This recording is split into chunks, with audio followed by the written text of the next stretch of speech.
பிஸ்மில்லாஹிர்ரஹ்மானிர்ரஹீம். கணவனை இழந்த ஒரு பெண்ணுக்கு நபி ஸல்லல்லாஹு அலைஹி வஸல்லம் அவர்கள் கற்றுக் கொடுத்த துஆ. ஒரு நாள் உம்மு சலமா ரலியல்லாஹு அன்ஹு அவர்களின் கணவன் அபூ சலமா ரலியல்லாஹு அவர்கள் மரணித்தார்கள். அன்பான கணவனை இழந்த துயரம் அவர்களால் தாங்கிக் கொள்ள முடியவில்லை. அப்பொழுது அவர்கள் நபி ஸல்லல்லாஹு அலைஹி வஸல்லம் அவர்களிடம் சென்று, அல்லாஹ்வின் தூதரே, அபூ சலமா இறந்து விட்டார்கள் என்று கூறினார்கள். அதற்கு நபி ஸல்லல்லாஹு அலைஹி வஸல்லம் அவர்கள் அவர்களுக்கு ஒரு அழகான துஆவை கற்றுக் கொடுத்தார்கள். அந்த துஆ கீழ்வருமாறு: اللهم اغفر لي وله وأعقبني منه عقبى حسنة. அல்லாஹுவே, என்னையும் அவரையும் மன்னிப்பாயாக, அவருக்கு பிறகு எனக்கு சிறந்ததை வழங்குவாயாக.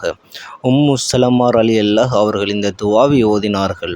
அப்பொழுது அவர்களின் மனதில் ஒரு எண்ணம் இருந்தது. அபூ சலமாவை விட சிறந்தவர் யார் இருக்க முடியும்? ஆனால் அல்லாஹ்வின் திட்டம் அவர்களின் எண்ணத்தை விட மிக அழகாக இருந்தது. பின்னர் அல்லாஹ் அவர்களுக்கு நபி முஹம்மது ஸல்லல்லாஹு அலைஹி வஸல்லம் அவர்களையே கணவராக வழங்கினான். ஆனால் நீங்கள் இன்று இழந்ததை பார்த்து நம்பிக்கை இழக்காதீர்கள்.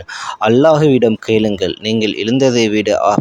நீங்கள் எதிர்பார்த்ததை விட அல்லாஹ் உங்களுக்கு சிறந்ததை வழங்கக்கூடியவன். துயரத்தின் நேரத்தில் இந்த துஆவை மறந்துவிடாதீர்கள். ஆதாரம் இப்னு மாஜா.